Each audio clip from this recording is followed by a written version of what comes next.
పరిశుద్ధ సాన్నిధ్యంలో మమ్మల్ని నీ బిడ్డలుగా అంగీకరించినందుకు స్తోత్రాలు. మీరు నాకు కుమారులు కుమార్తెలనై ఉంటారని మీరు సెలవిచ్చిన మాటను బట్టి స్తోత్రాలు. అందుకనే మీరు లోకం నుండి వేరైపోవాలని సెలవిచ్చినారు.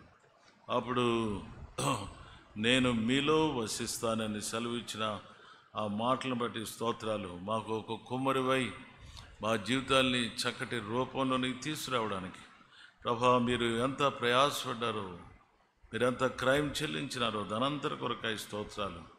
ప్రభా క్రీస్తు యొక్క సారూప్యతలోనికి రావడానికి ప్రభా మీరు చేసేటువంటి ఏర్పాటు అంతర కొరకై స్తోత్రాలు. అనుదిన జీవితంలో మేము పరిశుద్ధతలో సాగి వెళ్ళాలని మీరు ప్రభా మాకెంతో హెచ్చరిక ప్రభా చేసేటువంటి విధానమంతర కొరకు స్తోత్రాలు. ప్రభా నీ పరిశుద్ధ సాన్నిధ్యంలో ఎంతో చక్కటి అనుభవంలో విశ్వాస జీవితాన్ని సాగించడానికి మీరు అనుగ్రహించేటువంటి తరుణాలను బట్టి నేను ఎంతగానో స్తుతిస్తూ ఆరాధిస్తున్నాం. గత వారం అంతట్లో చేసిన మేలు ఉపకారాలను బట్టి స్తోత్రాలు. ప్రతి కార్యంలో కూడా సహాయపడేందుకు స్తోత్రాలు. నీ నమ్మకత్వాన్ని మా ఇళ్ళ రుజువుపరిచినందుకు స్తోత్రాలు.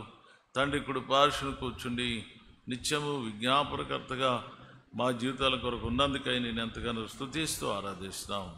ప్రభా మీరు చేసినటువంటి మేలు ఉపకారాలను బట్టి స్తోత్రాలు. నీ వాక్యాన్ని కొంతసేపు ధ్యానించిన ఏంటండగా ఆత్మ ద్వారా మీరే మాకు సహాయం చేయవలసిందిగా ప్రార్థిస్తున్నాం. ప్రభా ఏదైతే నీ వాక్యము మా జీవితాల దగ్గరకు వస్తుందో దాన్ని మేము స్వీకరించి సరైనటువంటి స్థితిలోనికి మేము రాగలిగినట్లు యోగ్యంగా ప్రభు యొక్క రక్త మాంసాల్లో పాలివారుగా ఉండి ప్రభు రాకడ కొరకై మేము సిద్ధపడుతూ అనేకులకు నీ వచ్చే వరకు నీ యొక్క మరణాన్ని ప్రచురించేటువంటి వారుగా విశ్వాస జీవితంలో ఉండవలసిందిగా ప్రార్థిస్తూ మా జీవితాన్ని చేతులుగా అప్పగించుకుంటూ యేసు ప్రభువారి నామమున ఈ స్తుతి ఆరాధన ప్రార్థనలు నీకు సమర్పించుకుంటున్నాం తండ్రి. బైబిల్ ఎత్తి బైబిల్ పనులు పాడుకుందాం. గ్రంథ వాగ్దానములన్నీ నావే, ప్రతి అధ్యాయము వచనము తన దివ్య ప్రేమ వాగ్దానములన్నీ నావే. Every promise in the book is mine. Every chapter, every verse, every line of the blessings of His love divine. Every promise in the book is mine. ఆ పాప ఎవరు? సండే స్కూల్ పంపించకూడదు. కీర్తనల గ్రంథం ఎన్నో అధ్యాయం చెప్తారా?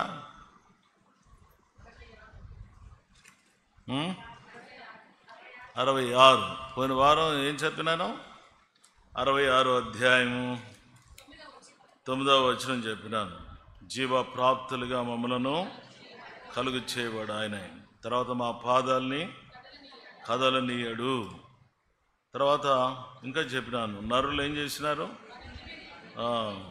బందీ గృహంలో ఉంచాడు, నడుముల మీద గొప్ప భారాలు పెట్టాడు. 12వ వచనం, నరులు మా నెత్తి మీదకి ఎక్కినట్లు మేమేమో ఎక్కడ పడ్డాం? నిప్పుల్లో నీళ్ళలో పడితే. కనుక దేవుడు మన జీవితాల్ని మనకి రక్షణ కలిగజేసిన తర్వాత మన జీవితాల్ని ఆత్మీయమైనటువంటి అనుభవంలో సాగించి మనల్ని నిలకడైనటువంటి అనుభవం. క్రైస్తవ జీవితంలో చాలా ప్రాముఖ్యం ఏంటంటే నిలకడ. ఎట్లా ఉంటున్నామో, అసలు స్థిరంగా ఉండగలుగుతామా? నేను కొన్ని విషయాలు చెప్పినాను. ప్రేమలో స్థిరత, ఎఫెసీ 3:18, ప్రేమలో స్థిరత. తర్వాత ప్రార్థనలో కొలస్సీ 4:2 ఏం రాయబడింది? ప్రార్థనలో స్థిరత. తర్వాత కొలస్సీ 2:7 అక్కడ ఏముంది? విశ్వాసమందు స్థిరత. తర్వాత 1 తెస్సలోనిక 3:13 వచనం అక్కడ ఏముంది? పరిశుద్ధతలో స్థిరత. తర్వాత 2 తెస్సలోనిక 2:16-17 సత్కార్యములందు సద్వాక్యమందు స్థిరత. తర్వాత హెబ్రీ 6:18-19 నిరీక్షణలో స్థిరత. ఇన్ని స్థిరతలు జీవితంలో ఉంటున్నాయి. వీటిని పట్టుకుని ఎలాడాల. ప్రభా, నా జీవితంలో ఇలాగ నేను స్థిరంగా వీటన్నిటిలో ఉండేటట్లు, నేను ప్రేమించే దానిలో స్థిరంగా ఉండేటట్లు, నేను ప్రేమించే దాంట్లో స్థిరంగా. ఒకనాడు దేవుని ప్రేమ బట్టి చచ్చిపోయేవాడు కదా, ఇప్పుడు అదంతా పోయా. ఏదో వచ్చి దూరతుంది లోపల, దూరి నేనేం చేస్తుంది ఆ ప్రేమ లేకుండా. అందుకని అక్రమం విస్తరించడం చేత అనేకుల్లో అది మనం చూసుకోవాలి. అక్రమం లోకంలో ఎక్కడ చూసినా అక్రమే, అన్యాయం కదా. ఎందుకో నాకు అర్థం కాదు. విశ్వాసిగా నీకు ఎందుకా ఇవన్నీ? యేసుప్రభుని చూడు, యేసుప్రభు నీ కొరకు ప్రాణం పెట్టినాడు. ఆయన బట్టి ఇక్కడికి వచ్చాను, ఎవరిని బట్టి కాదు, ఆయన బట్టి వచ్చావు. ఆయన నీకు రక్షణ ఇచ్చాడు, క్షమాపణ ఇచ్చినాడు, ఎంత క్రైమ్ చెల్లించినాడు. ఇంకా నీకు ఏమయ్యాయి? నీకు అవసరం నీ జీవితానికి కదా. పడి చచ్చిపోవాలా ప్రభు అంటే. అంతగా నిన్ను ప్రేమించినాడు, అంతగా నీ కొరకు క్రైమ్ చెల్లించినాడు. ఆ ప్రేమనాథుడు నీ వెంబడించే జీవితంలో. అందుకనే ప్రేమను ఏం చేయకు, పోగొట్టుకు. మొదటి ప్రేమను నీవు వదిలేస్తాము అంటే అక్కర్లే. మొదటి ప్రేమ ఉంటే ఇవన్నీ అవసరమా? రాజకీయాలు అవసరమా ఇక్కడ కదా? అది అవసరమా? అధికారం అవసరమా? ఏం అవసరం నీకు అసలు? ఆయన ఒక్కడుంటే చాలు నీ బతుక్కి. అదొక్కటే కావాలని కోరుకో. విశ్వాస జీవితంలో ఏది అక్కర్లేదు ప్రభు, నువ్వు ఉంటే చాలు అంటావు. ఇక్కడికి వచ్చి అది కావాలి ఇది కావాలనుకుంటే ఎందుకు అవసరం లేదా? ఏం అవసరం నీకు? ఇదేది నీతో రాదు. ఏదొస్తుంది? ప్రభుని ప్రేమిస్తే నువ్వేమవుతావంటే ఆయన వలె తయారవుతావు. ఇందాక ఆయన చెప్పినాడు. ఏం చెప్పినాడు? అదే ఆడు కుమ్మరుడు వచ్చాడే, ఆయన కుమ్మరి అని, నేను మంటిని. ఏం చేస్తాడు కుమ్మరి? ఓ మంచి సారూప్యతలను తీసుకొస్తాడు, వానికి ఇష్టమైనటువంటి రూపంలో తీసుకొస్తాడు. అది వచ్చే వరకు దాన్ని ఏం చేస్తాడో చెడగొట్టేస్తాడు. ఇది బాలే, ఇది బాలే, ఇది బాలే అంటాడు, దాన్ని చెడగొట్టేస్తాడు. వాడికి తృప్తి కలగాలి. అలాగే నీ జీవితంలో కూడా దేవుడు నీ హృదయాన్ని, నీ జీవితాన్ని ఆయనకి తృప్తి కలిగేటట్టు సానబడతాడు. నిన్ను సానబట్టి నీలో ఉండేది అంతా కూడా ఏం చేస్తాడు? తీసేస్తాడు. ఆయన రూపంలోనికి రావాలను అది కోరుకో. జీవితంలో ఏం అక్కర్లేదు, నీ రూపం ఉంటే చాలు. అది గాక మనకు కలిగితే ఆ రూపం వచ్చే వరకు ఈ బతుకు ఇక్కడే ఉంచుతాడు. వెళ్ళిపోతాం అనుకోకు. నీకు రోగాలు వచ్చినా, నీకు బాధలు వచ్చినా, నీకు సమస్యలు వచ్చినా, తీవ్రమైనటువంటి రోగాలతో పీడించబడినా ప్రభు నిన్ను తీసివేయడు ఇక్కడి నుంచి. చాలామంది ప్రార్థన చేస్తారు, నన్ను తీసేయి, నన్ను తీసేయని. ఎడ తీసేస్తాడు నిన్ను? పిచ్చోడు ఆయన నీకులాగా. నువ్వు నేను పిచ్చోళ్ళు, అందుకే అడుగుతాం ఏమని? తీసేయి ప్రభు అంటాము. ఎందుకు తీసేస్తాడు? ఆయన మహాజ్ఞానవంతుడు. ఆయన రూపంలో నీకు వచ్చే వరకు నిన్ను తిప్పలు పెడతాడు. అర్థమైందా? నీలో ఉండేటువంటి జులుము ఏముంటుంది? జులుము ఉంటుంది. అదంతా తీసేయాలి నీలోంచి, నాలోంచి. అప్పుడే ఆయన ఏమవుతావు? ఆయన రూపంలోనికి వస్తుంది. దాని కొరకు మనం ఏడవాల. తల పగలగొట్టుకు, గోడకేసి తల పగలగొట్టుకో. ప్రభు ఇది వచ్చే వరకు నన్ను విడిచిపెట్ట. అక్కర్లే, ఇక్కడికి వచ్చింది అందుకే. వ్యర్థమైన కార్యక్రమాల్లో పడి నీ బతుకును నాశనం చేసుకో.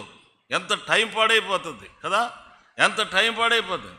ఎన్ని రీతిలుగా నువ్వు వాడబడాలి, ఎంత రీతిగా దేవుడి నీకు ఇచ్చినటువంటి ఐశ్వర్యాన్ని అనేకులకు అందించాలా. ఇదంతా పక్క పెట్టేస్తావు. అది జరిగితేనే కానీ నేను ముందుకు రానంటావు. ఏమా అంత అవసరమా నీకు ఇదంతా? దాని కొరక యేసుప్రభువు నమ్మింది నువ్వు గనుక విశేషంగా దేవుని కార్యాల కొరకు శ్రద్ధ వహించు. లోకంలో ప్రజలు చచ్చిపోతున్నారు కదా, లోకంలో ప్రజలు దేవుడు లేక సస్తా ఉన్నారు. ఎంతమంది దౌర్భాగ్యమైనటువంటి జీవితంలోకి వస్తున్నారు. యేసు లేడు, వాళ్ళకి విశ్వాసం లేదు, ఆత్మీయత లేదు, దైవిక ప్రేమ నిబంధనలు లేవు. కుటుంబంలో తగాదాలు, పీకులాట్లు, కొట్లాట్లు, తగులాట్లు, నెమ్మది లేనిటువంటి బ్రతుకులు బతుకుతున్నారు. కనుక అదంతా కూడా నువ్వు ప్రభుని బట్టి ఏమవుతావు? అవన్నీ విడిచిపెట్టవచ్చు, ఎంతో ప్రశాంతంగా ఉండవచ్చు. ఇది ప్రశాంతమైన నిలయం అని చెప్పవచ్చు. కనుక విశ్వాస జీవితంలో మనం ఇలాంటి స్థితిలోనికి రావడానికి ప్రభు మనకు ఎన్నో అనుకూలతలు కలిగిస్తున్నాడు. కనుక సమయాన్ని పోగొట్టుకో. సమయాన్ని ఏం చేయమంటాడు? సద్వినియోగపరచుకో. సమయాన్ని సద్వినియోగపరచుకో. సమయం పోతే రాదు. ఏడ్చినా తల పోగొట్టుకుంటా ఎంత బుద్ధిహీనుని అంటావు. తర్వాత ఇప్పుడు అనవు, తర్వాత బుద్ధి కలుగుతుంది, వివేకం కలుగుతుంది, జ్ఞానం కలుగుతుంది. అప్పుడు ఏడ్చినా ఏం దొరకదు? ఆ సమయం దొరకదు. అందుకనే సమయం దొరికినప్పుడు ఎల్లా కూడా ప్రభు కొరకై బ్రతకడానికి, ప్రభు కొరకు జీవించడానికి, ఎంత క్రైమ్ చెల్లించాలో అంత క్రైమ్ చెల్లించడానికి నీ జీవితాన్ని వాడుకో. బలం ఉంది. ఒకనాడు ఒక అతను అన్నాడు, నేను పాలవంచిలో ఉన్నప్పుడు, విల్సన్ అనే అతని పేరు, అతను ఎలక్ట్రికల్ డిపార్ట్మెంట్లో అక్కడ కేటీపీఎస్లో పనిచేసేవాడు. బ్రదర్, ఇప్పుడు నాకు బలం ఉంది, ఆరోగ్యం ఉంది, తర్వాత ఏమవుతుందో నాకు తెలియదు. ఈ బలము, ఈ శక్తి, ఈ సామర్థ్యత ప్రభు కొరకు వాడాలనుకుంటున్నాను ప్రభు. బ్రదర్, నన్ను మీరు ఎంతగా ఉపయోగించుకోవాలనుకుంటారో ఉపయోగించుకోండి. అడవిలోకి పంపించేవాడిని. ఎక్కడ పంపించేవాడిని? అడవిలోకి. 3 రోజులు అన్నం కట్టుకుని వెళ్ళిపోయేవాడు. సొంత డబ్బులు పెట్టుకుని, పెట్రోల్ వేసుకుని ఆడికి వెళ్ళి అడవిలో ఉండేటువంటి అనామకులకి, ఎవరు కోయోళ్ళు, వాళ్ళ దగ్గరికి వెళ్ళి 3 రోజులుండి అక్కడ ఫారెస్ట్ డిపార్ట్మెంట్లో వాళ్ళని అడిగి అన్ని కట్టలు కొట్టించి మందిరం కట్టించి ప్రతి వారం వెళ్ళేవాడు. బంగారు చిలక అని అటు వెళ్ళేవాడు. బంగారు చిలక తెలుసా మీకు?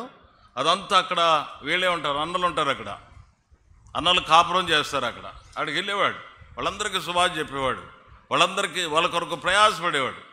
ఇది బ్రతుకంటే. నాకు బలం ఉంది, నాకు శక్తి ఉంది, నాకు ఆరోగ్యం ఉంది, నువ్వు ఎక్కడికి పంపిస్తే అక్కడికి వెళ్తాను నేను. వెళ్ళేవాడు, సొంత డబ్బులు పెట్టుకుని వెళ్ళేవాడు. నాకేం అక్కర్లేదు బ్రదర్, మందిరం నుంచి పైసలు నాకు దేవుడు ఇచ్చాడు, నేను ఉద్యోగం చేస్తున్నాను, నేను ప్రయాసపడాలని ఆశిస్తున్నాను. This kind of life you need. అర్థమైందా? ఇక్కడికి అందుకే రావాలి నువ్వు. వేరే అంశాలు అక్కర్లే నీకు, ఏమన్నా కానీ నాకు ఇవన్నీ అక్కర్లేదు. అలా తలంపులోనికి రా. నిన్నెవడో కెలుగుతూ ఉంటాడు, కెలకనేవుక, లోపలికి రానివ్వకు. ఇవన్నీ అక్కర్లేదు, మేము ఇందుకే వచ్చాం. ఎందుకు వచ్చాం? ప్రభుని సేవించడానికి వచ్చాం, ప్రభుని వెంబడించడానికి వచ్చాం అనేటువంటి తీర్మానంతో విశ్వాస జీవితంలో సాగి వెళ్ళాలి. కనుక పిల్లకాయలు కొంతమంది తెలియదు, పిల్లకాయలు వాళ్ళని నోరు ఎత్తనివ్వకూడదు. పిల్లకాయలు నోరు ఎత్తనివ్వకూడదు. వాళ్ళు ఏమనుకుంటారంటే, ఇక్కడ ఏంటి అంత అలా జరగల, ఇటు జరగల, అంత ఇదే.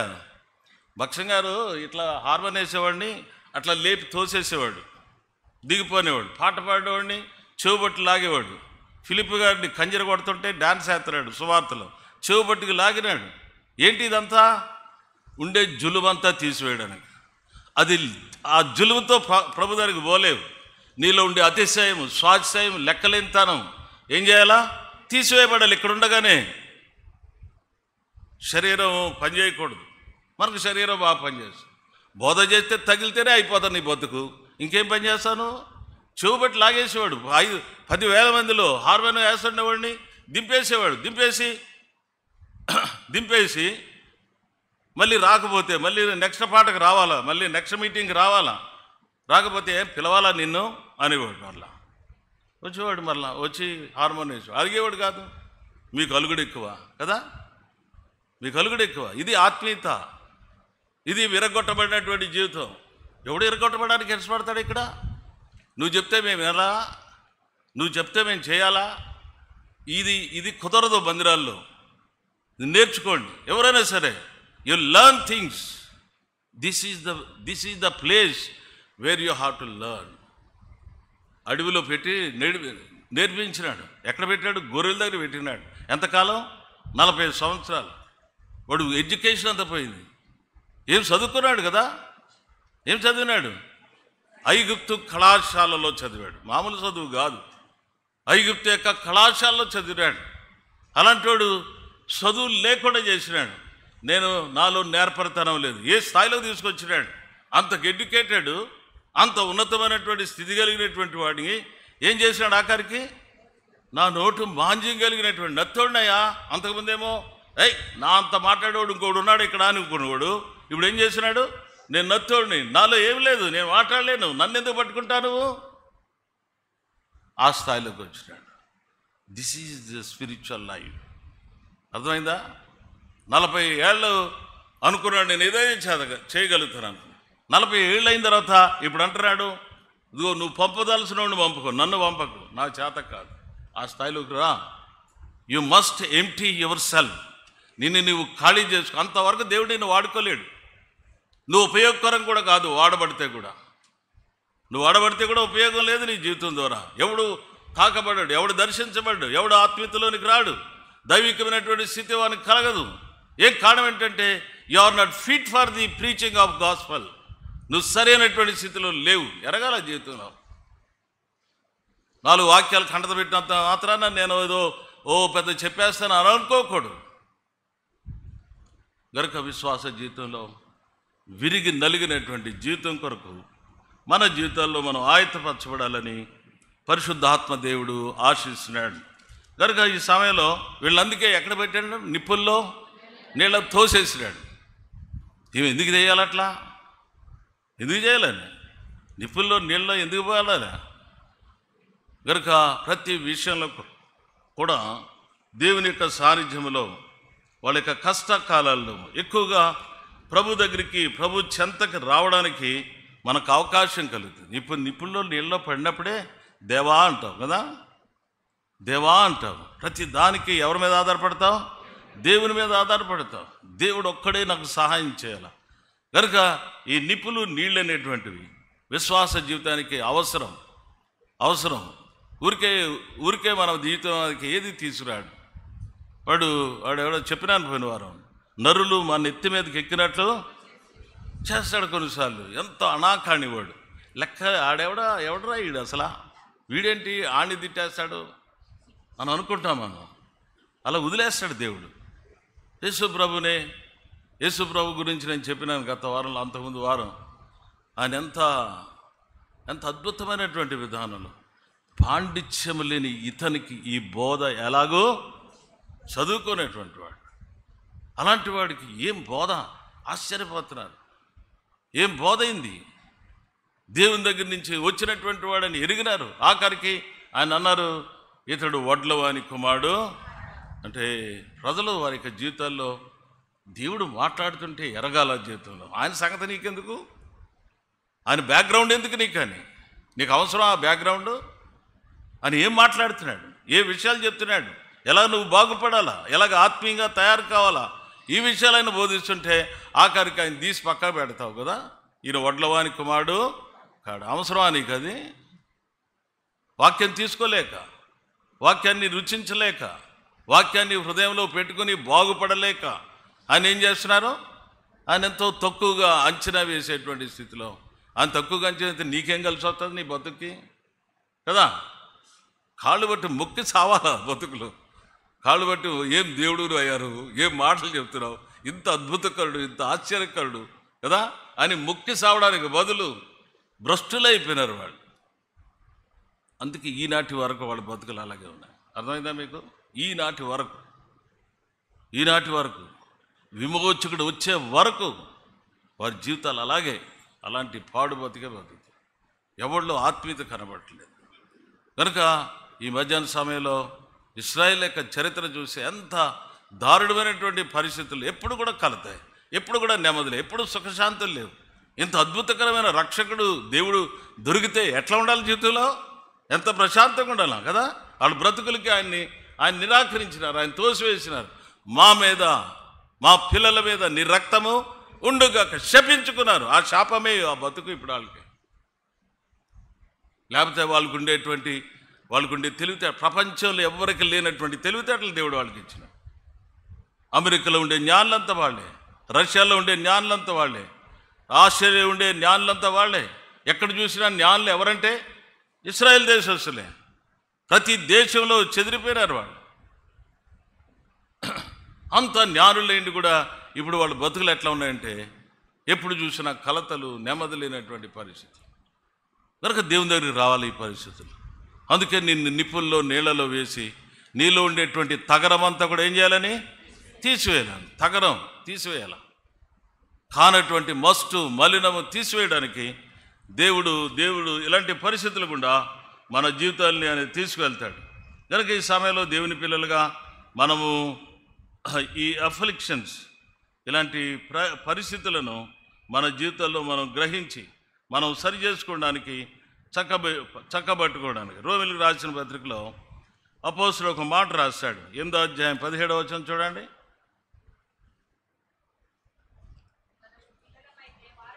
మనం పిల్లలమైతే వారసులము, అనగా దేవుని వారసులం, క్రీస్తు కూడా మహిమ పొందుటకు ఆయనతో శ్రమపడిన క్రీస్తు తోడి వారసులు. ఆయనతో శ్రమపడాలి. ఆయనతో కూడా ఏం కావాలి? మనము శ్రమపడేటువంటి జీవితం. శ్రమలు అనేటువంటివి క్రైస్తవ జీవితానికి మనం అదే అక్కడ పాట పాడదు, క్రైస్తవ జీవితము సౌభాగ్య జీవితం. కనుక విశ్వాస జీవితంలో ఈ క్రైస్తవ జీవితం అనేది ఇలాంటి పరిస్థితులు కూడా మనల్ని తీసుకెళ్తాం. అందుకని అన్నాడు 1 పేతురు 5వ అధ్యాయం 10వ వచనంలో ఓ చక్కటి మాట చెప్పినాడు. ఏమన్నాడు? కొంచెం కాలం మీరు శ్రమపడిన పిమ్మట ఏమంటున్నాడు? అప్పుడు మిమ్మల్ని నిత్య మహిమకు అంటాడు కదా. చదువు మాట చదువు 5:10లో, తన నిత్య మహిమకు క్రీస్తునందు మీరు పిలిచిన సర్వకృపానిధి దేవుడు కొంచెం కాలం మీరు శ్రమపడిన పిమ్మట తానే మిమ్మల్ని ఏం చేస్తున్నాడు? ఈ శ్రమలనేటువంటివి నిప్పుల్లో నీళ్లలో వేయడం గల కారణం ఏంటంటే తానే మిమ్మల్ని ఏం చేయాలా? పూర్లుగా చేసి స్థిరపరిచి బలపరిచి. ఇన్ని కారణాలు ఉన్నాయి, ఊరికే కాదు. నిన్ను స్థిరపరచాలని, నిన్ను పూర్ణ స్థితిలోని తీసుకురాలని. ఆయన పరిపూర్ణ గనక మీరును పరిపూర్ణయ్యెదరు అంటాడు. పరిపూర్ణతలోనికి రావాల. మనమేమి ఇంకా పాలు తాగే స్థితిలో ఉన్నాయి. ఎప్పుడు వస్తామో నాకు అర్థం కాదు. ఇప్పటికీ పాలు తాగే స్థితిలోనే. పాలు తాగే స్థితిలో ఉంటే ఏమి ఎదిగినట్టు మన జీవితాలు కదా, ఏమి ఎదిగినట్లు. కనుక విశ్వాస జీవితంలో నేర్చుకోవాలి. ఇక్కడ ఏమంటున్నాడు? ఈ 3 విషయాలు చెప్పినాడు. తానే మిమ్మల్ని ఏం చేయాలని? స్థిరపరిచి బలపరిచి. ఈ 3 అంశాలు, ఈ శ్రమల ద్వారా ఈ 3 అంశాల్లోనికి వెళ్ళాలి. యేసుక్రీస్తు అంత పరిపూర్ణుడు. ఆయనలో ఏ లోపం కనుగొలేం కదా. ఆయనలో ఏ లోపం కనుగొలేం. మళ్ళీ ఎన్నో లోపలు, పొద్దున్న లేచి ఎన్ని లోపాలు. ఏడవకుండా పశ్చాత్తాపడకుండా దినం గతించదు మనకి. నిజంగా యథార్థమైనటువంటి ఒక క్రైస్తుడు అయితే దినమంతట్లో చేసిన పాపాలు, తప్పిదాలు, పొరపాట్లు కానిటువంటి ఆయన అన్నీ చదివించాడు మొత్తానికి. ఎట్లనో ఈవేళ ఇదేం ఆరాధనకి ఈ చదివిస్తాడు ఏంట్రా అనుకుంటే అందరూ ఒప్పుకోవాల్సి వచ్చింది. అర్థమైందా? బతుకులు అట్లా ఉన్నాయి. మరి ఆరాధన ఏం చేస్తాం? బతుకులు అట్లా ఉన్నాయి. తప్పిదాలు, పొరపాట్లు, కాని పనులు, లేనిపోయినటువంటి సందర్భాలు క్రియేట్ చేసుకుని అనవసరమైన దానిలో వేలు పెడతా ఉంటావు. నీకేం అవసరం? అది నీకు కాని దాంట్లో ఏం చేస్తావు? వేలు పెడతావు. నీకు ఏది అవసరం నువ్వు చూడాలి జీవితంలో. నీకు ఏది అవసరం, ఏది ఇక్కడ ఎందుకు వచ్చావు? ఆయన అంటున్నాడు, ఈ శ్రమల ద్వారా నిన్నేం చేయాలని? నిన్ను పూర్ణతలోనికి తీసుకురావాలి. క్రీస్తు పరిపూర్ణుడు, ఆయనలో ఏ లోపం లేనటువంటి. ప్రభువా నా బ్రతుకుని అలా సిద్ధం చేయి. కోరుకోవాలి రోజు ఆ కోరిక కలిగి ఉండాలా. నీ వలే నేను కావాలా అనేటువంటి అనుభవం నీకు నాకు అవసరం. అది నీ వలే నేను అవ్వాలా ప్రభా. ఒకవేళ నీలాగా నేను లేకపోతే కదా. అక్కడ ఒక మాట చెప్తాడు. ఎక్కడ? 1 యోహాను 2వ అధ్యాయం 3వ వచనం. 1 యోహాను 2వ అధ్యాయం 3వ వచనం. మరియు అదేనా? 3వ అధ్యాయం 2వ వచనం. 3వ అధ్యాయం 2వ వచనం చదవమా. ప్రియులరా, ఇప్పుడు మనము దేవుని పిల్లలమైనామని ఎరుగుదాము. మనం ఇంకా ఏమవుదామో చూసావా? మనం ఇంకేమవుదామో. ఆయన ఇంకా ప్రత్యక్షపరచబడలేదు కనుక. ఆయన ప్రత్యక్షమైనప్పుడు ఆయన ఉన్నట్టుగా ఆయన చూస్తాం గనుక. చూసారా? ఇప్పుడు మనం ఏమై ఉన్నామో మనకి ఇప్పుడు తెలియదు అంటాడు. ఆయన వస్తాడు ఒకరోజు. ఆయన వచ్చినప్పుడు ఏమవుతామంట? ఆయన ఉన్నట్లుగా చూస్తాం గనుక. అప్పుడు ఏమవుతాం? ఆయన పోలి ఉంటాం. అప్పుడు అన్నాడు అక్కడ, కాబట్టి ఈ నిరీక్షణ కలిగిన ప్రతి వాడు, ఇది గమనించండి, నువ్వు ఆయన చూచినప్పుడు ఆయన పోలి ఉంటావు అని రాయబడింది.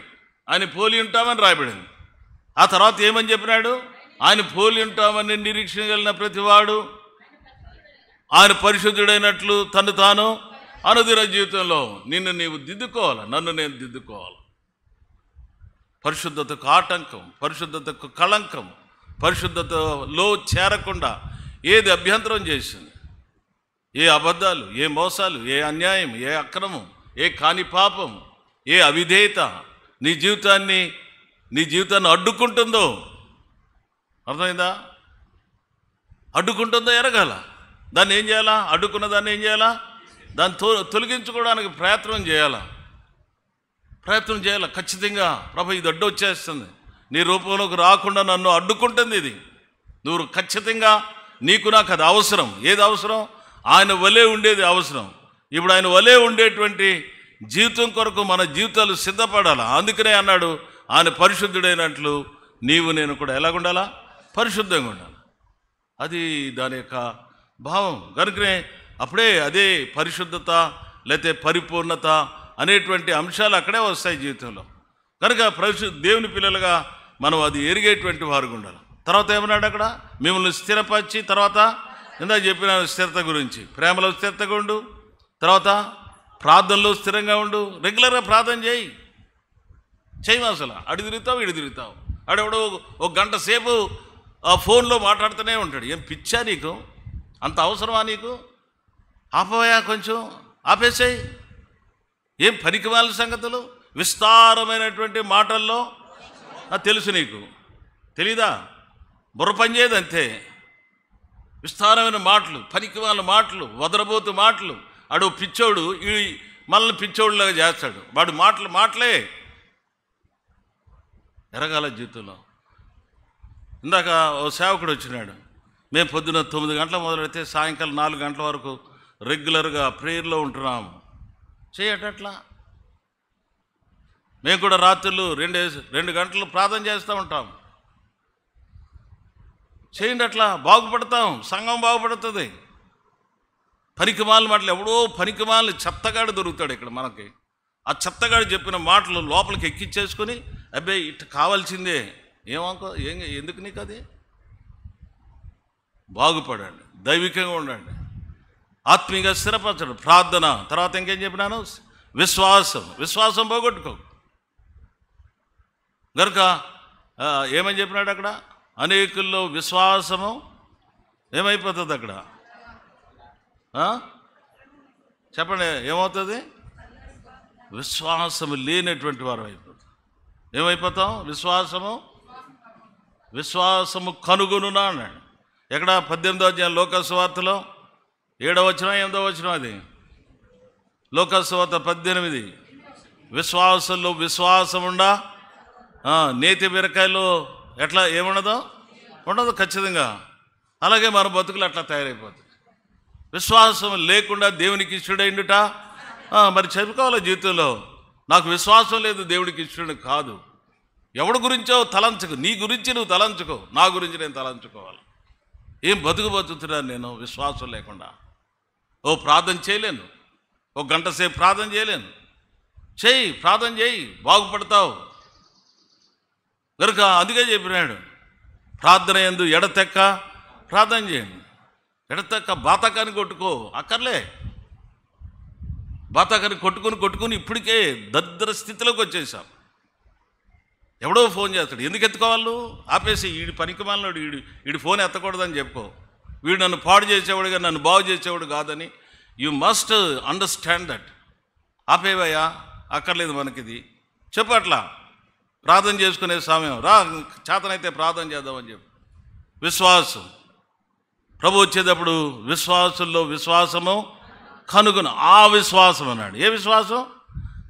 అది చూడు, అన్యాయస్తుడైన న్యాయాధిపతి దగ్గరికి వెళ్ళినదే వాడెవడు? మనుషులు లక్ష్య పెట్టాడు, దేవుడికి భయపడ్డాడు, మనుషులు లక్ష్య పెట్టాడు. పైగా విధవరాలు అంటే అసలు ముఖమే చూడు. పొద్దునే ఎందుకు వచ్చావే నువ్వు? నీ ముఖం, మనల్ని స్వార్థకి వెళ్తే అదే అంటారు కదా వాళ్ళు. పొద్దున్నే నీ ముఖం చూసినాను, ఏమవుతుంది దినమంతా అంటారు. ఎందుకు ఏముండదు ముఖానికి? బొట్టు ఉండదు, చేతులకు గాజులు ఉండవు, చెవులకి ఏమో పోగులు ఉండవు. ఇవన్నీ చూసేదాడికి పొద్దునే నీ ముఖమే చూశాను కదా, వచ్చావా పొద్దున్నే అంటారు. కనుక ఇలాంటి పరిస్థితులు ఉంటాయి విశ్వాస జీవితంలో. కనుక అక్కడ అంటున్నాడు, ఆమె జీవితం ఎలాంటిదంటే వాడు దేవుడికే భయపడు, మనుషుల్ని లక్ష్యపెడు. అయినా వీడిని ఏం చేయాలి? వీడిని కదిలించాలి. అది విశ్వాస జీవితం. వీడిని కదిలించిందండి. వాడు రూపురేఖలు మార్చేసింది అంతే. ఈమె మాటికి వచ్చి గోజాడుకుంటున్నట్లు. ఈమెకి ఏం చేస్తాను నేను? I have to do some justice. అర్థమైందా? ఎంత కఠినాత్ముడైనా ఏం చేయగలగవచ్చు? మార్చేసింది. విధవరాలు యొక్క జీవితం. అందుకనే అక్కడ అన్నాడు, ఆ విశ్వాసం. ఏ విశ్వాసం? వాడు కఠినాత్ముడు, దేవుని భయపడు, మనుషులు లక్ష్య పెట్టాడు. ఆయన నువ్వు మాటికి వచ్చి గోజాడుకున్నట్లు ఇంకేం చేస్తాను నేను? న్యాయం తీర్చాను. నీ తీర్చుకుంది అది. అట్లా పట్టుకో ప్రభుని. అలాంటి విశ్వాసం ఈనాడు నీకు నాకు అవసరం. తర్వాత పరిశుద్ధత గురించి చూసాం. పరిశుద్ధత లేనిది ఎవడు ప్రభును చూడు. తర్వాత ఏం చూస్తాం? సత్క్రియలు చూస్తాం. సత్క్రియలు ఏంది? ఎలా ఉండండి? నిలకడగా ఉండండి. సత్క్రియలు చేయి. ప్రజలు అక్కర్లో ఉన్నారు, ప్రజలు ఎంతో కొదువులో ఉన్నారు కనుక వాళ్ళ అవసరం చూడు. నిన్న భక్ష్యం గారు అనుకుంటా చెప్తున్నాడు, నీకు డబ్బులుంటే ప్రార్థన చేయమన్నాడు. నీకు డబ్బులుంటే ఏం చేయి? ప్రార్థన. ప్రభా, ఎవరు అక్కర్లో ఉన్నారు, ఎవరు అవసరతలో ఉన్నారు, వాళ్ళ దగ్గర నన్ను పంపించు ప్రభా. డబ్బులు నీ కొరకే కాదంటాడు భక్ష్యం గారు. ప్రార్థన చేయలాగా. అవసరతలో ఉన్నారు, లేమిలో ఉన్నారు, కష్టంలో ఉన్నారు. చూడు, వాళ్ళ గోడు చూడు, వాళ్ళ అవసరతలు తీర్చు. అది సత్క్రియ. కనుక మూట కట్టుకుని అలా పెట్టుకుని ఉంటే అది ఏం చెప్పినాడు? సిమెంట్లు కొట్టేస్తాయంట, దొంగలు కన్నం వేసేస్తారు. ఈ రెండు జరుగుతాయి. సర్లే, చెప్పేది ఏంటంటే ఇతరులు అవసరతలో ఉంటారు, అక్కర్లో ఉంటారు. కొంచెం అన్నా చెయ్యి చాపడానికి ఏం చేయాలా? ప్రయత్నం చేయి. లేవులో ఉండేవారు, అక్కర్లో ఉండే. నేను ఆకలి గుంటిని, నాకు ఆహారం పెట్టి. కంటతాయి అన్నీ మనకి కదా, చేయగలగల. ఆకలి గుంటే ఆహారం పెట్టు, దప్పిగుంటే నీళ్ళు ఇవ్వు, గుడ్డలు లేకపోతే గుడ్డలు ఇవ్వు. తర్వాత నేను చెరలో ఉంటే నన్ను చూడవచ్చినారు, కంఫర్ట్ చేయి. ఇవన్నీ కూడా మనకు తెలిసినటువంటి విషయాలే. చేయలాగా. ఇది సత్క్రియ. సత్క్రియ ఆరంభించినటువంటి జీవితం. తర్వాత ఏమన్నాడు? సత్క్రియ ఎందును, తర్వాత సద్వాక్యం. ఇది మంచి వాక్యం. ఈ బైబిల్ చదువు, గుణపడతావు, బాగుపడతావు. ఎప్పుడు పుస్తకాలు అవసరంలే. ఈ బైబిల్, భక్ష్యం గారి పుస్తకాలు ఉంటే నువ్వు ఆధ్యాత్మికంగా, అంతకన్నా నువ్వు ఆధ్యాత్మిక వ్యక్తిగా ఇంకెవరి ద్వారా కావు అంటాడు. సద్వాక్యం అని మంచి వాక్యం ఇది. దీన్ని చదవండి, అలిసిపోకుండా చదవండి, గంటలు తరబడి చదువు. ఆయన జాన్ వెస్లీ అంటాడు, 85 సంవత్సరాల వయసులో నేను అంతకుముందు చదివినట్టు చదవలేకపోతున్నాను ఫీల్ అవుతున్నాడు. ఆ ఫీలింగ్ ఉండాలి విశ్వాసం. న్యూస్ పేపర్ వేసుకొని తగలబడతావు, ఏం లాభం నీకు? అది ఏం పెడుతుందని? ఏం లాభం? అది పనికిమాలిన పేపర్లు ఆపేయండి. ఈ పనికిమాలిన ఫోన్లు కూడా, ఈ కూడా పనికిమాలిన ఫోన్లే. ఆపేసుకుంటే మనం గుణపడతాం అన్నట్టు. సమయం అంతా పాడు చేసేస్తున్నాయి ఇవి. కనుక ఈ సమయంలో ప్రభు బిడ్డలైనటువంటి మనం సద్వాక్యం ఉంది, బైబిల్ చదవండి. సమయం దొరికినప్పుడల్లా కూడా ఏం చేయాలా? నాకు నిద్ర పట్టకపోతే ఇదే నాకు మంచి మందు. రాత్రి 12 అయినా 2 గంటలు అవుతుంది, లేచిపోతాను, అప్పుడు నిద్ర పట్టదు. అప్పుడు ఈ 2 చేస్తాను. ఒకటి ప్రార్థన చేస్తాను, లేదా బైబిల్ అని చదువుకుంటాను. ఇది అవసరం మనకి. చదవండి, ఇది సద్వాక్యం. తర్వాత ఆ చివరిలో చెప్పినాను, నిరీక్షణ ఎలా ఉండాలా? నిశ్చలంగా ఉండాలా. నిరీక్షణ లేని ఇతరుల వలె ఉండక అన్నాడు. నిరీక్షణ లేని, మంచి భవిష్యత్తు ఉంది నాకు, నేను ఇట్టే ఉండను, నా బతికిలాగే ఉండకూడదు, అదో మంచి నిరీక్షణ. దేవుని పిల్లలుగా శుభ నిరీక్షణ కలిగినటువంటి వారుగా, మంచి నిరీక్షణ కలిగినటువంటి వారుగా, నిరీక్షణ కోల్పోయినటువంటి వారు. ఈ నిరీక్షణ నిన్నేం చేయదు? సిగ్గుపరచు. మనము నిరీక్షణ గలవారమై రక్షించబడ్డామన్నాడు. కనుక ఈ నిరీక్షణ గురించి ఎన్నో విషయాలు చెప్పినాడు. కనుక దైవికమైనటువంటి దేవుని పిల్లలుగా ఇందులో మనం ఎలాగుండాలా? స్థిరమైన. తర్వాత చివరిలో అన్నాడు, బలపరుస్తారన్నాడు. ఈ యొక్క శ్రమల ద్వారా నేనేం చేస్తాడు? నిన్ను బలపరుస్తాడు. He will be strengthen, you will be strengthen. నువ్వు బలపరచబడాలి, బలహీనుడిగా ఉండవు. బలహీనులుగా ఉంటాను చాలాసార్లు. అందుకే ఆడీడు మనల్ని, చిన్న పిల్లగాడు ఆడాడు, వాడు మనల్ని సంఘం అంతటిని కలవరం పెట్టేసి. కనుక ఏం కారణం ఏంటంటే మనకు ఆత్మీయమైనటువంటి బలము, శక్తి, స్తోమత లేక ఇలా తిప్పేస్తాడు. ప్రతి వాడిని ఇలా తిప్పేస్తాడు. వాడికి ఏంటంటే వాడికి బుర్ర ఉంది, వాడు తిప్పేసేటువంటి నాలెడ్జ్ ఉంది. ఎందుకు తిరుగుతున్నావంటే ఆత్మీయ బలము లేక. నీకేం లేదు? ఆత్మీయమైనటువంటి స్తోమత లేదు నీలో, నాలో. అందుకే ఎవడు చెప్తే అవి వింటా ఉంటావు. అవసరమా నీకు అది? బైబిల్ చదువు. ఈ కష్టాల ద్వారా దేవుడు నిన్ను ఏం చేయాలా?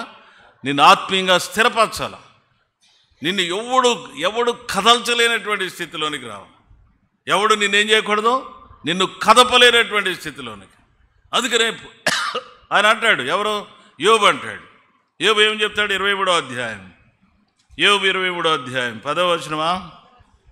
యోబు 23:10 చదవా తొందరగా.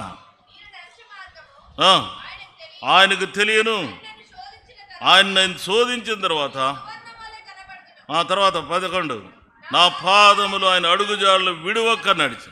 నేను ఎలాగున్నా? నేను నా పాదములు ఆయన అడుగుజాడలు విడువక నడిచినవి. తర్వాత నేను ఇటు అటు తొలగలేదంటాడు. How he was established in his Christian life. క్రైస్తవ జీవితంలో ఎలాగ ఎస్టాబ్లిష్ అయిపోయినాడు. అర్థమైందా నీకు? అలా గవ్వు జీవితంలో ఎన్ని శోధనలు వచ్చినా ఈయన బతుకులు ఎంత భార్య ఉందయ్యా, ఏం భక్తి నీకు? ఎంత కాలం నువ్వు యథార్థత వదలకుండా ఉంటావు? ఎవరు సొంత భార్య చెప్తా ఉంది, మూర్ఖురాలు మాట్లాడినట్లు ఎరిగినాడు. ఇగో ఈమె నా భార్య కానీ, నా సతీమణే కానీ, నా ప్రక్కలో ఉండేదే కానీ ఈమె కౌన్సిల్ బాగాలేదు, ఈమె కౌన్సిల్ బాగాలేదు, సరైన కౌన్సిల్ ఇవ్వట్లే, సరైన మాటలు పదజాలాలు ఈమె దగ్గర లేవు. భర్త దగ్గర లేకపోయినా వదిలేయి అంటే భర్తను వదిలిపెట్టమని కాదు. అర్థమవుతుందా లాంగ్వేజ్? ఆ సలహా తీసుకోకు, ఆ మాటలు తీసుకోకు. భర్త అయినా సరే భార్య నేను కంపెల్ చేసేది కదా, చెప్పిన మాట వినకుండా ఉంటే నీ సంగతి అయిపోతుంది. చేసేస్తారు కూడా అట్లా. అందుకే లొంగిపోతారు ప్రజలు. దీంతో తలనొప్పి, చచ్చిపోతాం, ఇంకా బతకలేమని. ఇక చెప్తే చేయకపోతే ఏం చేస్తాం? మన కర్మ ఇది, మన కర్మ చేసుకున్నందుకని లొంగిపోతాం. లొంగక జీవితంలో ఈయన అంటాడు, నా పాదములు ఆయన అడుగుజాడలు విడువక. తర్వాత నేను ఇటు అటు తొలగకయ్యున్నాను. నేను ఇటు అటు తొలగలే. అది క్రైస్తవ జీవితం. తొలగక జీవితంలో ఆరంభించావు, దాన్ని అంతం చేయి. అర్థమైందా? ఆరంభించావు, దాన్ని ఏం చేయాలా? అంతం చేయి. అపోస్తుడు అలాగా అంతం చేసినాడు. నేను మంచి పోరాటం పోరాడు, నా పరుగు కడముట్టించిన విశ్వాసాన్ని ఐ హోల్డ్ మై ఫెయిత్. డబ్బులు పట్టుకుంటావు ఇలాగా, విశ్వాసాన్ని కాపాడుకోలే. విశ్వాస జీవితంలో స్టే లైక్ దట్. అలాగా నివసించడానికి ప్రయత్నం చేయి. అది విశ్వాస జీవితం. ఊరికే గుడికి వచ్చడానికి సరిపోదు. సంబరపడక. ఇలాగ ఆత్మీయంగా నువ్వు స్థిరపరచబడ్డావా? ఎవడు నిన్ను కదల్చలేనటువంటి స్థాయిలోకి వచ్చావా? వాడండి ఆ మాటలు చెప్పాడండి, ఇటు అయిపోయాడు, అట్ట మీద ఏడవ రాదా? ఇంకా అవసరం లేదు ఎవడు మాటలు. బైబిల్ చదువు, బైబిల్ పట్టుకో. అక్కడ 27వ అధ్యాయం 5వ వచనం చదువు. 27వ అధ్యాయం 5వ వచనం, యోబు గ్రంథం 27:5 చదువు. మీరు చెప్పినవి న్యాయమని నేనే మాత్రము చూసావా? మరణమగు వరకు నేనెంత మాత్రము చూసావా? మరణమగు వరకు నేనెంత మాత్రము యథార్థతను వదలను, నా నీతిని విడువక దాన్ని ఏం చేశాను? గట్టిగా పట్టుకుని. I hold my righteousness. నా నీతిని విడవక దాన్ని గట్టిగా మనం ఏం చేస్తున్నాం? ఇది ఆయన నిన్ను స్థిరపరిచేటువంటి అనుభవం. ఆత్మీయంగా నిన్ను ఇలా ఎస్టాబ్లిష్ చేయాలని ప్రభు యొక్క ఉద్దేశం. అందుకనే పోయిన వారం చెప్పినాను, బోయేజు యాకీన్. బోయేజ్ అంటే బలవంతుడని, అంటే స్ట్రెంగ్త్. దేవుని సంఘంలో ఎలా ఉండాలా? దేవుని ప్రజలు స్ట్రెంగ్త్ కలిగినటువంటి, బలహీనులుగా ఉండక. బలహీనుడని అనుకోకూడదు. ఏమనుకోవాలా? బలాఢ్యుడు. ఒక ఆమె తింటాం మానేస్తుంది, ఓ పూట తినే. అసలు నేను తింటాం మానేసాను, ఓ పూట అంటుంది. అసలే ఇలాగ ఉంటుంది, తింటాం మానేసాను. నాకు అట్లే ఉంటుంది అంట. మనం ఎంత చెప్పినా ఎందుక నేను ఇట్లే ఉంటా. నా ప్రార్థన, నా విశ్వాసం ఇది అభివృద్ధి పొందాలా. నేను అనుకున్నటువంటి ప్రార్థన ద్వారా ఏం చేయాలా? నెరవేర్చుకోవాలా. అది క్రైస్తవ జీవితం. అలాగా నిలకడగా విశ్వాస జీవితంలో ఉండు. నీ జీవితాన్ని అలాగా చక్కటి అనుభవంలో ఈ మనుషుడు అంటాడు, నా నీతిని విడవక నేను దాన్ని గట్టిగా, నా ప్రవర్తన అంతటి విషయంలో నా హృదయము నన్ను నిందించదు. ఎన్నిసార్లు మన హృదయం మనల్ని నిందిస్తుంది కదా? ఎన్నిసార్లు అట్లా మాట్లాడవే, ఇట్లా మాట్లాడవే, ఇలా చేయకుండా ఎంత బాగుండు. నిన్ను నిందిస్తూనే ఉంటుంది. ఏం కారణం ఏంటంటే నువ్వు ఎస్టాబ్లిష్ కాలేదు. నా ప్రవర్తన నా మీద ఏం చేయదని నన్ను నిందించలేదు. ఏం కాపాడుకుంటున్నాడు విశ్వాస జీవితాన్ని? నా మీద ఏ నేరారోపణ చేయలేదు విశ్వాస జీవితంలో. ఇది క్రైస్తవ జీవితం యొక్క ఆత్మీయమైనటువంటి అనుభవాలు. గనుకనే ప్రియులరా, ఈ మధ్యాహ్న సమయంలో మనందరం కూడా ఈ స్థాయిలోనికి రావాలని పరిశుద్ధాత్మదేవుడు మన జీవితాల గురించి ఎంతో ఆశిస్తున్నాడు. కనుక మనము ఈ విషయాలు మనం జ్ఞాపం చేసుకుని మనం ఎంతో ఖచ్చితమైనటువంటి నిర్ణయాత్మకమైనటువంటి విధానంలో, అన్య జనాంగం నుంచి వచ్చినావు, నిన్ను కనిపెడతారు మీ బంధువులు, మీ స్నేహితులు, మీ మిత్రులు, వీడు గతంలో ఇలా బతికినాడు, ఇప్పుడు దేవుడు నమ్ముకున్నాడంట, ఎంత ప్రయోజనకరంగా ఉండాలని. ఈ యోబులాగా నా ప్రవర్తన, నా హృదయము నా మీద ఏం చేయదు, నన్ను నిందింపదు కదా. ఏ స్థాయిలో ఉన్నాడు. నీ ప్రజలు కూడా నిన్ను చూడాలా, ఏం నమ్ముకున్నారు రా వీళ్ళు, నమ్ముకున్న కాడి నుంచి ఇదే పద్ధతిలో ఉంటున్నామా? అలాగా ప్రజలు మనం చూసినప్పుడు చెప్పగలుగుతారా అని. సరే, ఈ సమయంలో ఇంకా కొంచెం ముందుకు వెళ్తే విశ్వాస జీవితంలో అక్కడ ఇంకా ఒక మాట చెప్తున్నాడు. దయచేసి చూడండి, నేను కొంచెం ముందుకు వచ్చేసినాం. 10వ వచనం చూడండి దయచేసి. 10వ వచనం ఏది? 66:10. దేవా, నీవు మమ్మల్ని పరిశీలించున్నావు, వెండిని నిర్మలం చే రీతిగా నీవు మమ్మల్ని ఏం చేశావు? నీవు మమ్మల్ని పరిశీలించున్నావు. దేవుడు మనల్ని పరిశీలిస్తూ ఉంటాడు. నరులను ఏం చేస్తాడు? పరిశీలన చేస్తాడు. ఎవరిని వదులుతాడు అని అనుకోడు. నన్ను వదలడు, నిన్ను వదలడు, ఎవరిని కూడా వదలడు. ఆయన పరిశీలన చేస్తాడు. ఆయన కన్నులు ప్రతి వాడిని కూడా చూడగలిగాడు కదా. ఆయన కన్ను చాలా పెద్దది అనుకుంటాను. ఎక్కడి నుంచి అయినా చూడగలుగుతాడు. అది రాత్రి అనక పగలనక కదా. నేను ఆకాశానికి ఎక్కినా అక్కడున్నావు, నేను సముద్ర దిగాంతాలకు దిగినా అక్కడున్నావు. నీ ఆత్మ ఎదురుండి నేను ఎక్కడికి పరుగు. అంటే ప్రభు దగ్గర నుంచి ఎక్కడికి కొనుపోబడలేవు. అందుకే ఆయన పరీక్షించేటువంటి నేత్రాలు.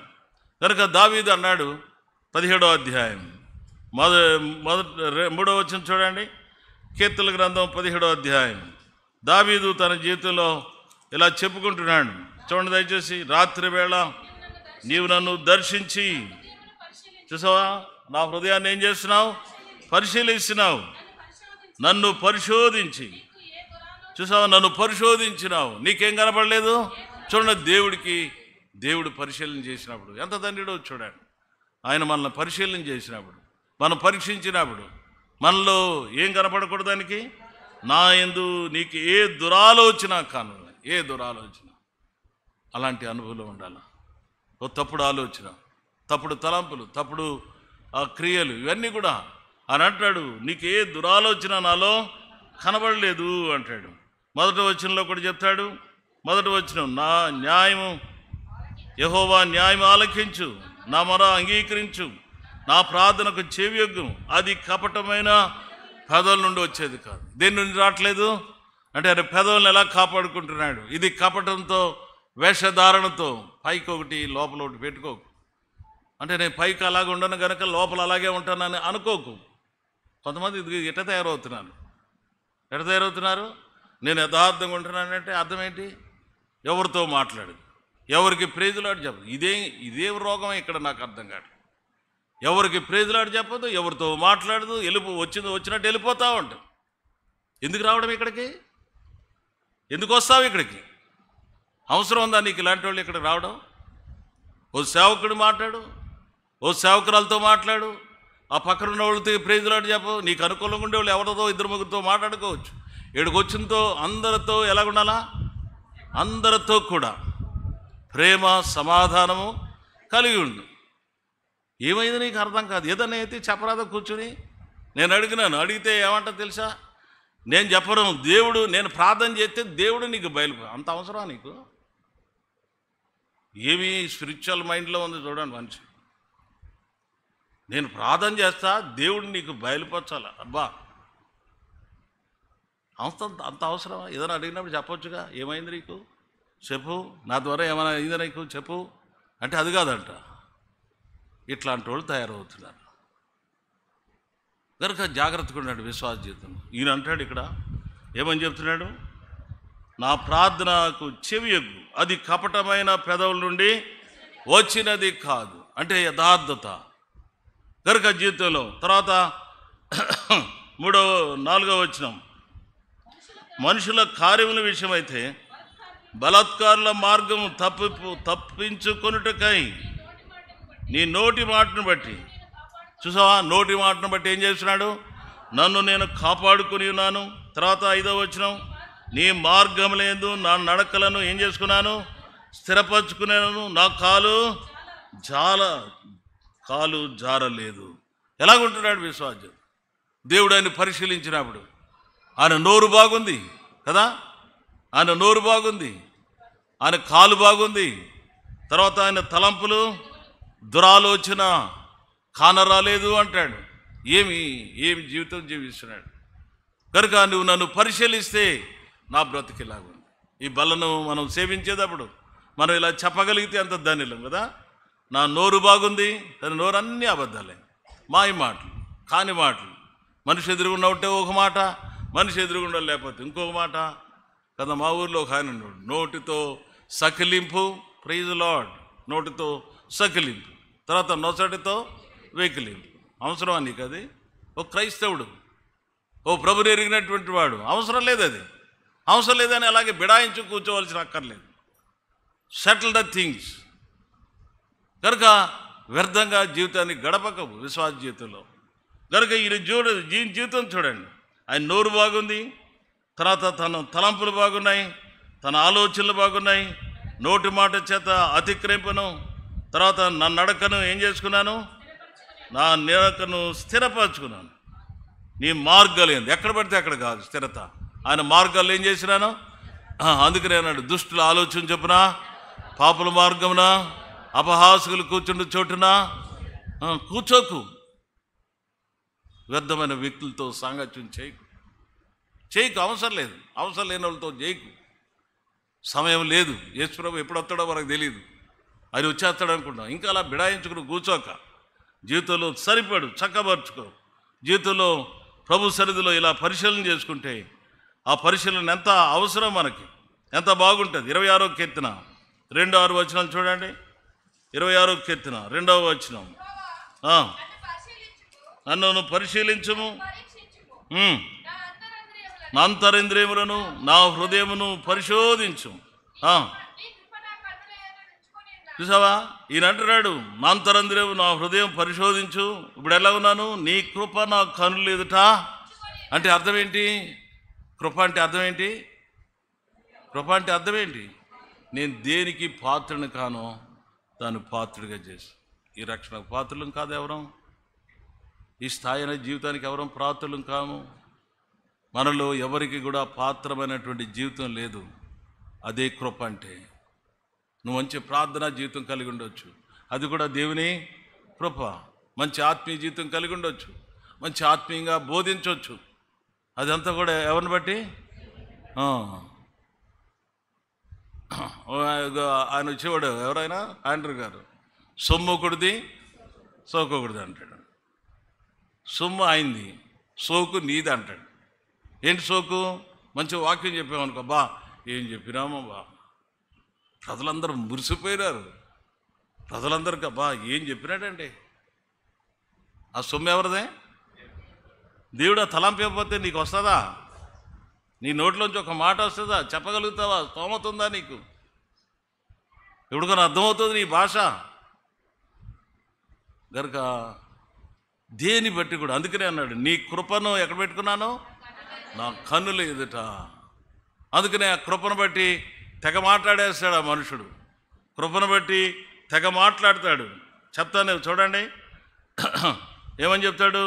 20వ వచనం చూడండి. ఇక్కడ 66:20లో 66:20, నా యుద్ధ నుండి తన కృపను తొలగించలేదు అంటాడు.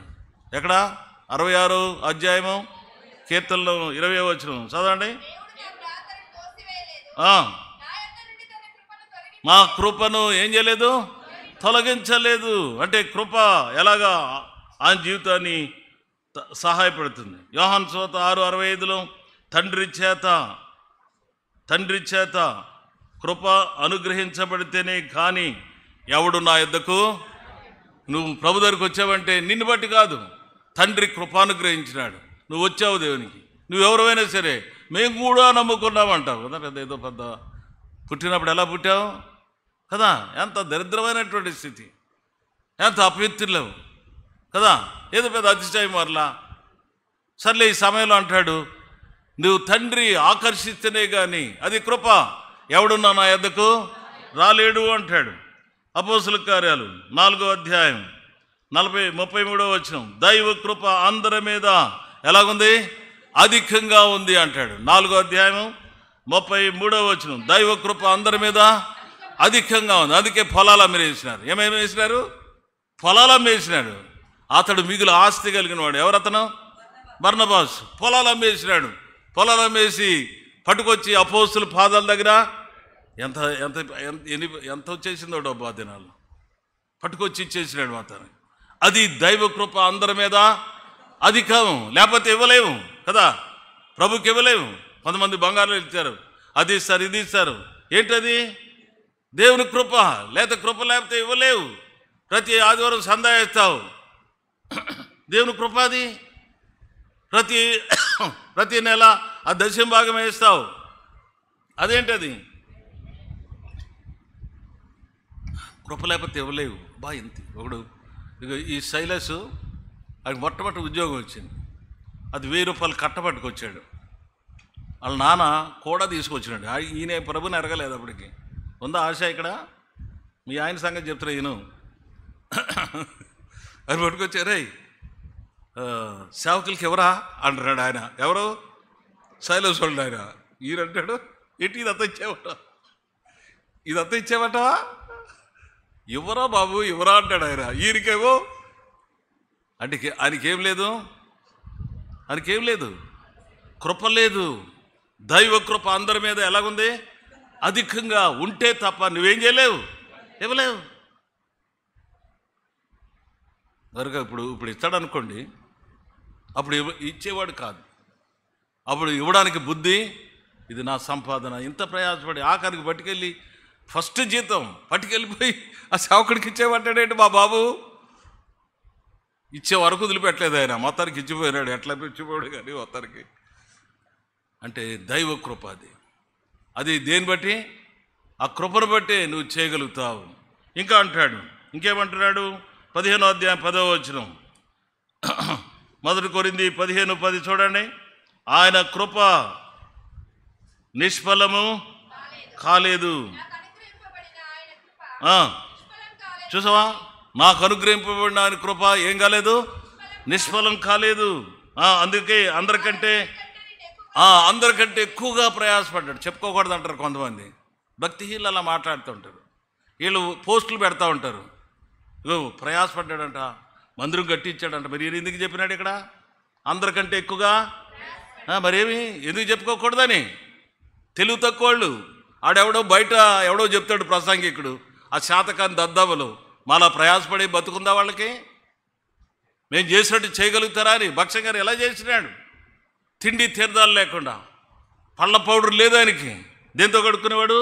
ఇసుకతో కడుక్కునేవాడు. మోకాళ్ళ మీద మట్టిలో మోకాళ్ళ మీద పడేవాడు ప్రార్థనలో. ఇలా చేస్తారా ఈ భక్తిహీనులు? వాడు పోస్టులు పెడతాడు మా మీద. ఏమని? ఈయన ప్రయాసపడ్డాడు. ఈయన చూడు అట్ట చెప్తున్నాడు. వాడి చాతకం దద్దమ్మ. ప్రయాసపడితే కదా వాడు చెప్పడానికి. మేము ప్రయాసపడినట్టు వాడు ప్రయాసపడలేదు. అతిశయం ఇది. అందరికంటే ఏం చేసినా నేను? అందరికంటే ఎక్కువ ప్రయాసపడ్డాను. ప్రయాసపడ్డాడు కనుక ఏం చెప్తున్నాడు?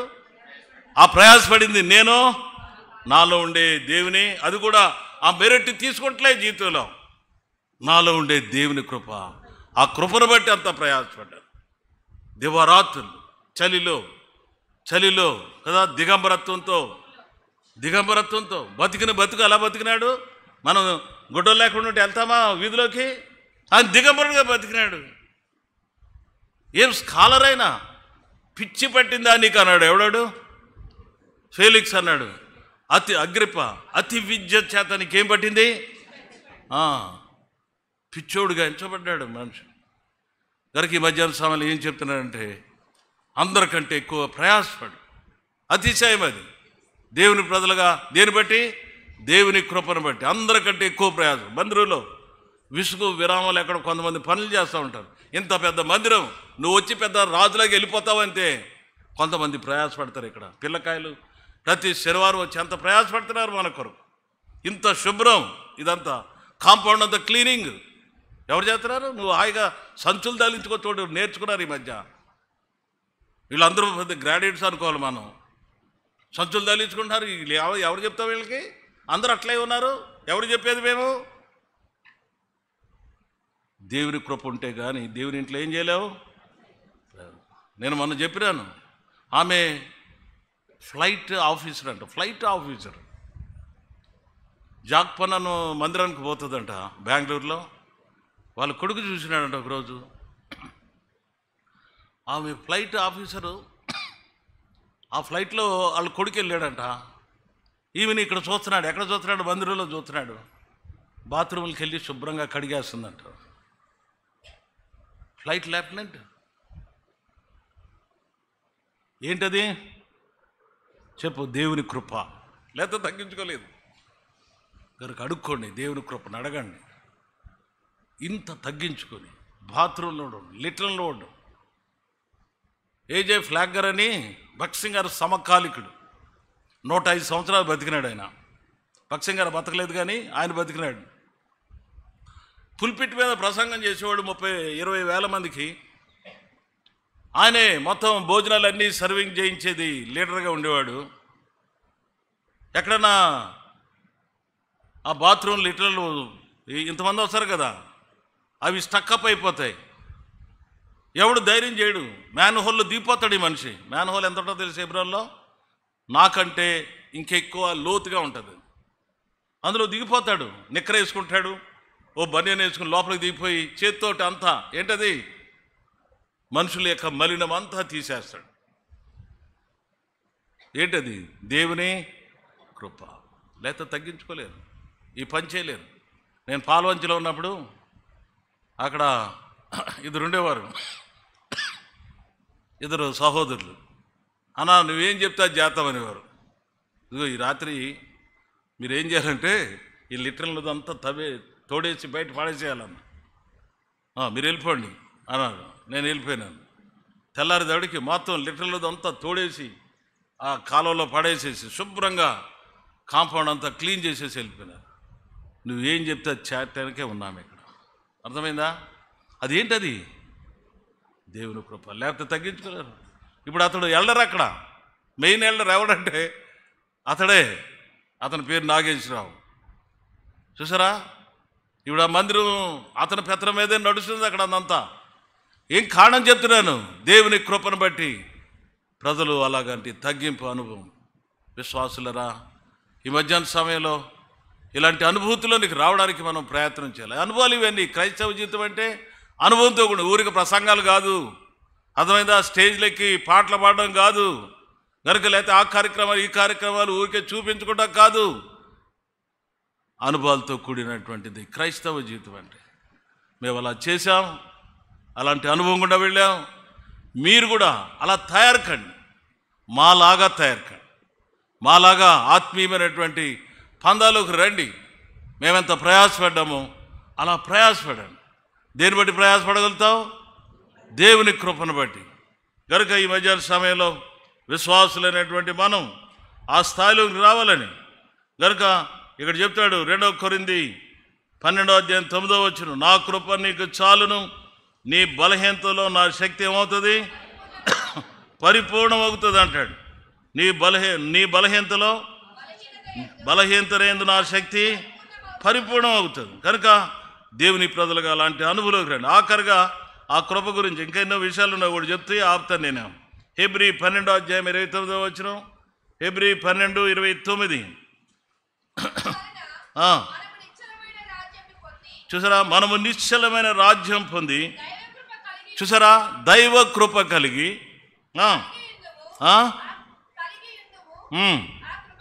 ఆ కృప కలిగి వినయ భయ. ఆ కృప ఎందులో తీసుకురావాలి నిన్ను? వినయ భయభక్తులు. దేవుని ఇంట్లో వినయం, సాత్వికమైనటువంటి మనసు, తగ్గింపుతో కూడినటువంటి జీవితం, వినయ భయభక్తులు. అప్పుడు ఏం చేయగలుగుతావు? దేవునికి ప్రీతికరమైన సేవ. అర్థమైందా నీకు? వినయ భయభక్తులు ఎంత అవసరమో నీకు నాకు. ప్రయత్నం చేయి. ప్రభా నన్ను వినయుడిగా చేయి. నా ప్రభు అలాంటివాడు, నా ప్రభు ఎలాంటివాడు అని వినయమైన సాత్వికుడు. నేను సాత్వికుడను, ధీర మనసు గలవాడు, నా కాడి ఎత్తి నా యొద్ద నేర్చుకోండి. ఆయనేమో పెద్ద మోనార్కులా లేడాయన. ఆయన ఎంత దీనుడు, ఎంత నమ్రత కలిగినటువంటి వాడు, ఎంత సాత్వికమైనటువంటి మనసు కలిగినటువంటి వాడు. వాళ్ళందరూ తిట్టినారు, అవమానపరిచినారు. ప్రభా వీళ్ళు ఏం చేస్తున్నారు వీరికి తెలియదు కనుక. ఏమి హృదయం, ఎంత వినయమైనటువంటి మనసు కలిగినటువంటి వాడు. కనుక ఈ మధ్యాహ్న సమయంలో దేవుని పిల్లలైనటువంటి మనం ఆ కృప కలిగి ఏం చేయాలా? ఆ కృప ఏం చేస్తుంది నీకు? వినయ భయభక్తులతో, వినయము, భయము, భక్తి 3 ఉండాలా. వినయం ఉండాలా, లెక్క చేయవు అసలు. చేయవయా ఈ పని అంతా నువ్వే చేయి అంటే నేను చేస్తానా? చేసుకో, చేయకట్లా. రా ప్రభు దగ్గరికి రా, తగ్గింపు.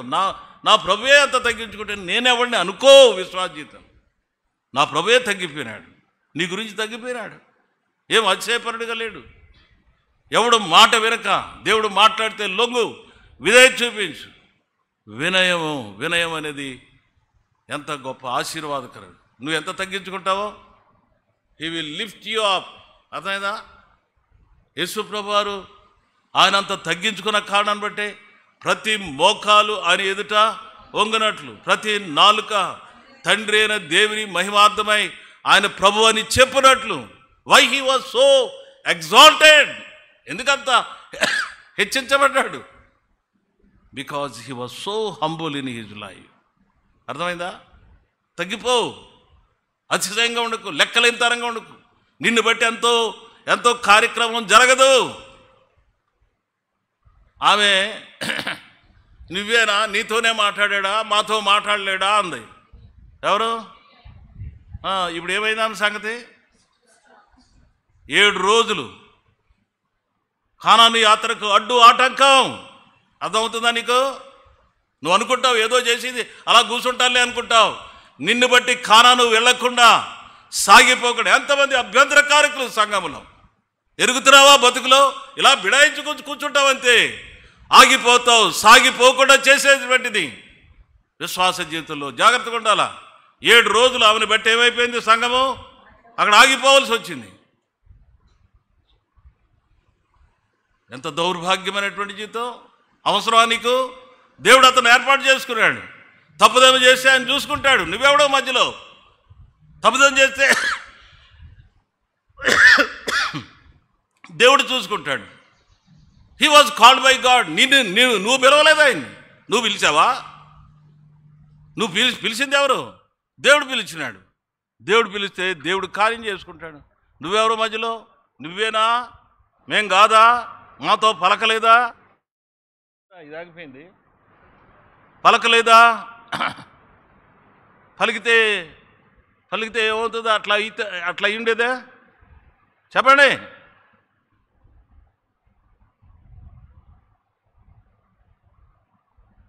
అడ్డు రాకు. దైవ కార్యాలు జరుగుతున్నప్పుడు, సాఫీగా పోతున్నప్పుడు పోనీ. Don't interfere in the matters of the Lord Jesus Christ. ప్రభు యొక్క పనుల్లో నువ్వు చేతనన్నంత వరకు సహకారిగా ఉండు. అర్థమైందా? ఆటంక పనులుగా ఉండదు, అభ్యంతర కారకులుగా ఉండదు. ఇది దేవుని సేవ, ఇది నీది కాదు, నాది కాదు. నిన్ను బట్టి ఏం కాకూడదు? స్తంభించిపోకూడదు. మనం ఎవరు స్తంభనకు కారకులుగా ఉండకూడదు. పోనీ దైవ కార్యాలు. ఈ సమయం దాటిపోతే ఇప్పుడు బీజేపీ వాళ్ళు చెప్పుకున్నారంట, వాళ్ళని ఏం అనకండిరా బాబు, మనకి ఓట్లు పడవని. అందుకే మనం సువార్త చేయనిచ్చారు మొన్న. లేకపోతే తల్లు పడేయా మనకి. పడకుండా ఆగిపోవడం కారణం ఏంటంటే వాళ్ళు మాట్లాడుకున్నారని ఎవరో చెప్తారు. అందుకనే సునాయాసంగా సేవ జరిగింది. మళ్ళీ రేపు వారం అన్నీ మొదలు పెడుతున్నాం. ఇంకో 10 రోజులు. రేపు సోమవారం నుంచి 31వ తారీఖు వరకు మళ్ళీ సువార్త. సాగిపోండి, రండి, దైవ కార్యంలో పాలు పొందండి. బిడాయించుకుని కూర్చోక దేవుని కృప కలిగి వినయ భయభక్తులతో ఏం చేయాలా? ప్రీతికరం. ప్రభుకి ఎంత ప్రీతి. నీలో నాలో ఏముండాలా? వినయ భయభక్తులుంటే దేవునికి ఆ సేవ ఎలాగుంటుంది? మనం చేసే సేవ ప్రీతికరంగా ఉంటుంది. ప్రభా ఇలాంటి అనుభవం కొరకు ఈ కృప మాకెంత అవసరం. ఈ కృప ద్వారా మా జీవితాలు ఆత్మీయంగా మేము బలపరచబడేటి ఈ కృపను నాకు దయచేయి. కృపను దూరం చేసుకుంటాం. కృపకు మూలగమగు ఆత్మను తిరస్కరించిన యెడల ఎంత ఎక్కువైనటువంటి దండనకు అలాగే అయిపోకు. కృపకు మూలగమగు ఆత్మను ఏం చేయకు, తిరస్కరించు. When he is pleading with you, దేవుని ఆత్మ నిన్ను బ్రతిమలాడుతూ ఉంటాడు. చేయకు అట్లా, అలాగ ఆగిపోకు, స్తంభించబోకు. పో, దైవ కార్యంలో పో. ఇది నా కార్యం, సత్యవేదం కార్యం కాదు, లేకపోతే ఇంకెవడు కార్యం, ఇది నా కార్యం. Go and participate. చేతనైనంత వరకు సహాయం చేయి, చేతనంత వరకు తోడ్పడు. ఏం చేయలేవా, మోకరించి వాళ్ళు వచ్చే వరకు ప్రార్థన చేయి. కృపకు మూలము ఆత్మను తిరస్కరించిన యెడల ఎంత ఎక్కువైన దండనకు నువ్వు పాత్రుడు అయిపోతావు. పాత్రుడు కాకూడదు మన ఎవరు. కృపకు పాత్రలు కావాలి కదా. దేనికి పాత్రలు? కృపకు పాత్రలుగా ఉందాం. ఈ మధ్యాహ్న సమయంలో నేను ఇంకా ఆపుతాను. ఇంకా దేవుని ఆత్మ మన జీవితాల్ని సంధించినప్పుడు, దేవుని ఆత్మ మనల్ని సంధించినప్పుడు దైవ కృప కలిగి ఈయన అంటాడు విశ్వాస జీవితంలో. ఎక్కడ చెప్పినాడు అది? 26వ అధ్యాయం కీర్తనల గ్రంథం 26వ అధ్యాయము 8వ వచనం. కృప గురించి ఎక్కడ మాట్లాడాడు? 3వ వచనం. నీ కృప నా కన్నుల ఎదుట ఉంచుకొని అన్నాను. నీ కృపను ఎక్కడ పెట్టుకున్నాను? కన్నుల ఎదుట పెట్టుకున్నాను. ఇప్పుడు అలాగా ప్రభు కృప, ప్రభా ఈ రక్షణ పొందినట్టే నిన్ను బట్టి ఇది ఎట్లా పెట్టుకో, కృపను రాసుకో ఇట్లా, అది ఇప్పుడు ఇలా పెట్టుకో. నీ కృప నా కన్నుల ఎదుట. ఇదేం చేయదంటే నిన్ను అతిశయపడలేదు, నిన్ను స్వాస్థ్యంగా ఉంచదు, నిన్ను లెక్కలేనటువంటి వాడుగా నిన్ను తయారు చేయదు. ఏంటి కారణం ఏంటంటే, నువ్వు ఈ స్థితిలో ఉండడానికి గల కారణం ఏంటంటే, ఇట్లా చెప్పుకో, ఈ కృపే. నేను ఈ స్థితిలో ఉన్నానంటే ఏంటి కారణం ఏంటంటే ఈ కృప. అందుకనే దావీదు ఏం చేసినాడు? నీ కృపను నా కనుల ఎదుట ఉంచుకొని ఉన్నాను. కనుక ఇలాంటి అనుభూలు ప్రతి ఒక్క విశ్వాసి ఉండడానికి మనం సిద్ధపరచబడాలి. పరిశుద్ధాత్మ దేవుడు ఏదైతే నీతో మాట్లాడుతున్నాడో దానికి లొంగు, విధేయత చూపించు.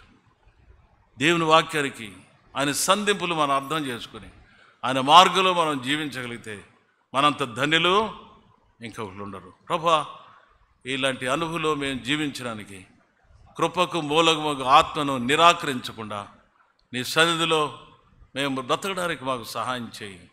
దైవ కృప కలిగి వినయ భయభక్తులతో నీకు ఎలాంటి సేవ, ప్రీతికరమైన సేవ చేయడానికి మాకు సహాయం చేయి. ప్రార్థన చేసుకుందాం. మోకరించండి.